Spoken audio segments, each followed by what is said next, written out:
세 번째 책 박현철 대표님께서 소개해 주시겠습니다. 네, 세 번째 책은 케빈 로우가 쓴 이 놀랍고도 새로운, 비하에서 번역한 책인데요. 우리 유미의 저자 소개 들어볼까요? 네, 이 놀랍고도 새로운 을 쓴 저자는 케빈 로우라는 사람입니다. 오늘날 신약학계에서 가장 영향력 있는 해석학자 중에 한 사람으로 평가받고 있대요. 이분도 아까 소개했던 저자와 마찬가지로 학교에서 신약학을 가르치고 있는 선생님입니다. 초대교회 신학과 그레코 로마 세계 속의 기독교 운동을 깊이 연구하고 있는 분이기도 하고요. 이분의 연구는 단순히 신약 본문을 해석하는 데 그치지 않고 기독교 신앙이 어떻게 독자적 세계관을 형성하고 또 어떤 대안적 삶의 방식을 제시했는가를 진지하게 탐색한다고 합니다. 그의 저술은 학문적 엄밀성은 물론이고 또 교회와 현대 신앙인에게 중요한 통찰을 제공한다는 점에서 높은 평가를 받고 있다고 해요. 이분의 저작들이 관심을 갖고 있는 주제는 기독교 운동이 당시의 사회, 정치, 종교의 질서를 어떻게 뒤흔드는 혁명적 메시지를 품고 있었는지, 또 이것과 더불어서 내러티브 기독론 연구에 또 새로운 기준점을 제시하기도 했다고 합니다. 케빈 로우는 학자로서의 성실함, 또 목회적 감각, 그리고 시대를 향한 통찰을 겸비한 인물로 평가를 받고 있다고 하는데요. 이분의 연구는 오늘날의 독자들에게도 살아있는 질문을 던지고 또 신약 성서의 세계로 깊이 초대한다고 합니다. 네, 끝. 잘 소개해 주셨습니다. 이 놀랍고도 새로운 이 책은 그 기독교 로마를 뒤흔든 낯선 종교와 거의 비슷한 시기에 출간돼서 저희도 틈에서 신간 소개를 하고 있는데 두 개를 같이 소개했던 기억이 나고요. 제목이 이제 낯선 종교, 스트레인지 릴리전이 이제 구타 책이었다면 이 케빈 로우 책은 Christianity is Surprise, 놀라움을 좀 더 주제로 키워드로 내세운 책입니다. 초기 교회가 이제 당시 등장했던 여러 종교들 중에서 당시의 종교적 통념에 들어맞는 그런 종교가 아니라 로마 세계의 근본적 전제를 무너뜨리는 충격 같은 종교였다는 것을 이 책은 이야기하고 있습니다. 그러면서 사실은 오늘 우리도 그런 세상을 향한 충격이 있어야 된다. 오늘날의 기독교도 세상을 향한 충격이 있어야 된다라는 그런 주장을 하는 그런 책입니다. 그래서 지금 오늘 앞서 소개했던 초기 교회 그들이 살았던 세상은 좀 더 정보가 많은 책이고 굽타의 책은 그 정보와 어떤 신앙적 교훈을 약간 잘 버무려 놓은 책이라면 이 책은 사실 머리보다는 좀 가슴이 뜨거워지게 하는 책. 다른 책들이 소위 말하는 사회사에 좀 더 집중해 있다면 이 책은 종교적 메시지와 그런 종교적 어떤 열정에 대해서 이야기하는 책이라고 할 수 있을 것 같아요. 케빈 로우는 이 책에서 이제 초기 기독교의 놀라움을 세 가지로 구분해서 설명하는데, 첫째는 이제 만물을 아우르는 이야기. 이 종교가 왜 놀라움을 줬냐 하면 새로운 이야기를 만들어냈다. 그리고 그 이야기를 바탕으로 인간에 대한 새로운 이해를 제시했다. 그리고 인간에 대한 새로운 그 이해를 바탕으로 새로운 제도를 구현하고 만들어냈다. 그 이야기를 하거든요. 그래서 이제 크게 이야기, 인간에 대한 이해를 구현한 제도, 이 세 가지가 이제 이 책의 주요 구성입니다. 만물을 아우르는 이야기는 제식으로 이제 표현해 보자면 일종의 세계관이고요. 그러니까 십자가 사건과 부활을 통해서 세상과 신을 설명하는 새로운 세계관의 틀을 기독교가 만들어냈다. 그리고 그 세계관의 틀이 당시 사람들이 이해하기 쉽지 않은 처참한 실패까지 내려간 신의 죽음과 또 그 부활을 통해서 새로운 삶의 이야기를 만들어냈다고 하고, 여기서부터 이제 새로운 인간 이해가 시작되는데 그 새로운 인간 이해는 모든 사람이 하나님의 형상이고 모든 사람이 그래서 사실은 평등하다라는, 그러니까 기존의 로마 제국하에서는 사실은 혁명적인, 한 번도 경험한 적이 없는 인간상을 만들어냈다는 거죠. 그렇게 인간에 대한 이해를 바꾸니까 급진적이고 평등한 세계 이해가 생겨나는데, 그거를 바탕으로 이제 실제로 그거를 구현하는 병원, 고아원, 뭐 새로운 정치적 정체성 이런 것들을 만들어냈다. 뭐 이런 게 이제 주된 내용입니다. 그래서 역사적 근거와 배경을 설명하면서도 사실은 기독교가 복음이 갖고 있는 혁명성이라는 게 이런 게 아닌가 이제 그런 뜨거운 주장을 하는 그런 책입니다. 네.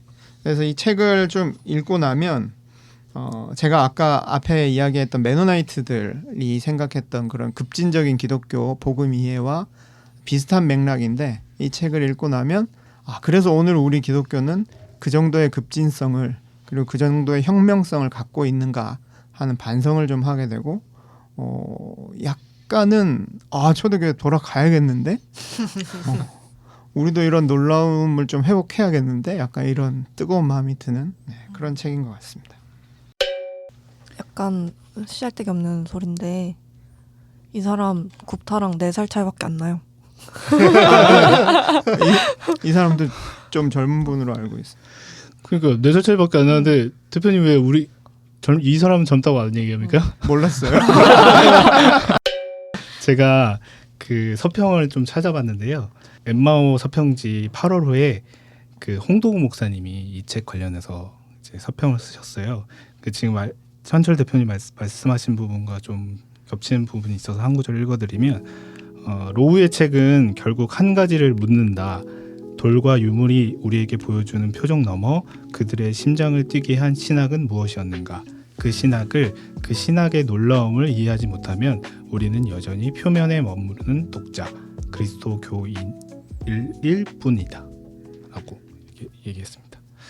엠마오 서평지가 서평을 잘 해주고 계신데요. 요 8월호에 저희 책 출판사 이름을 두란노라고 하신 거 아직 안 지우셨다고요?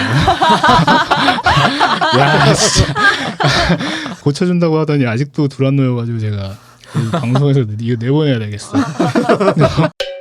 과연 우리는 다시 기독교에 놀랄 수 있을까? 기독교는 그런 놀라움을 회복할 수 있을까? 그런 이야기를 한번 해봤으면 좋겠습니다. 집 앞에 있는 눈을 잘 쓸면 놀라움을 좀 전달할 수 있지 않을까요? 근데 아직 저희 빌라에 사시고 계시는 분들은 제가 눈을 쓸고 있는지 모르는 것 같아요. 이거 무슨 빌라예요? 앞광고를 할 수 있는. 저는 일단 시기가 급변하면 어떻게 될지 모르겠다 정도는 생각해 볼 수 있겠다 싶었어요. 그러니까 뭐 완전 이제 상상력을 막 펼쳐보면 진짜 막 일제강점기 같은 너무 펼친 것 오늘 왜 같은데. 이렇게 과해? 오늘 왜 이렇게 과해? 아니 그러니까 뭔가 그런 극단적인 상황이 펼쳐진다면 아까 얘기가 좀 나왔지만 종교라는 게 어쨌든 인간을 소위 넘어설 수 있는 용기랄까? 결단을 할 수 있게 하는 되게 중요한 가치관이나 신념이라고 생각이 들고 그런 상황이 오면 저 사람들은 진짜 어떻게 저렇게 할 수 있지? 이런 생각이 문득 들 것 같아요. 그리고 하나는 조금 더 현실적으로 가면 그 AI가 발달하면 또 어떻게 될지 모르겠다 싶기는 해요. 어쨌든 뭐 이게 교회가 대면 모임을 되게 중요하게 생각하고 예배나 전례 같은 것, 서로 얼굴 보는 것 되게 좀 비효율적이고 좀 이상해 보이는 그런 것들을 계속해서 고집해 왔단 말이죠. 옛날부터. 근데 이게 AI가 발달하면서 뭔가 비대면이 확장되고 뭔가가 계속해서 나아간다면 나중에 가보면 이 사람들 왜 교회에서 이러고 있지? 라는 생각이 새삼 또 들 수 있겠다. 뭐 그 정도 생각은 좀 듭니다. 저는 어떤 식으로든 기독교가 세상에 놀라움을 줄 것 같은데요. 어떤 식으로든 되게 중요할 것 같은데. 네, 어떤 식으로든 양쪽 좋은 의미에서든 나쁜 의미에서든 놀라움을 줄 수 있다고 생각하고 기독교라는 사람들이 종교에 관심이 없어진다고 하지만 방금 말씀하신 것처럼 사람들은 놀랄 준비가 돼 있는 것 같은데 우리가 이제 어떤 내용을 채워서 어떤 실천을 통해서 그 놀라움을 줄 수 있을까 하는 부분을 좀 많이 고민해야 될 것 같고 그런 점에서 이제 이런 책들이 초기 교회가 어떠했다라는 그런 책들이 우리한테 이제 어떤 식으로 세상을 놀라게 해야 할지를 가르쳐주는 좋은 책이라고 생각합니다. 하나만 하는 소리인데 잘해야지. 저는 기독교 가정에서 성장하지 않았거든요. 미션 스쿨에서 신앙생활을 처음 시작했는데 고등학교에서 제가 교목에 계셨던 목사님한테 처음 물어봤던 질문이 뭐였냐면 내가 이제 너가 좋은 사람인 줄은 알겠는데 그것과 너의 신앙과 어떤 연관이 있냐? 그러니까 너가 좋은 사람인 것이 너가 신앙인이기 때문이냐? 이런 질문을 한 적이 있었어요. 선생님한테 반말로 너는 아니죠. 뭐더 정중하게 선생님, 공손하게 잘 얘기했겠죠. 근데 말에 요지만 하자면 그런 질문이었던 네네. 것 같아요. 그런 게 되게 궁금했었어요. 내가 종교를 갖게 되면 조금 더 나은 사람이 될 수 있을까? 좋은 사람이 될 수 있을까?가 궁금했었던 것 같아요. 근데 사실 뭐라고 대답해 주셨는지는 기억이 잘 안 나는데, 그러니까 저는 이런 궁금증을 갖고 있는 사람들이 더 많을 거라는 생각을 하거든요. 나는 좋은 사람이 되고 싶다. 더 나은 사람이 되고 싶다라는 생각을 갖고 있는 사람들이 많을 거고, 이제 우리가 어떤 방식으로 놀래킬지 그들을 그것은 뭐 하나마나한 소리의 두 번째이지만 뭐 하기 나름이겠다. 그리고 가능하면 대답을 잘 할 수 있었으면 좋겠다.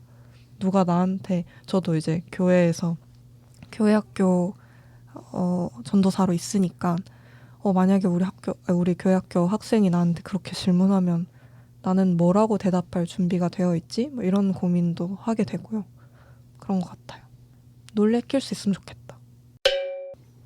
예찬 간사님 오늘 한마디도 안 하셨는데 한마디 하시죠. 오늘 많은 말을 다 편집될 거니까. 다 편집될 거니까. 오늘 처음 말하는 거야. 잊지 말고 앞에 이야기들 기억해 주셨으면 좋겠고, 글쎄 하나마나한 말의 세 번째가 될 것 같아요.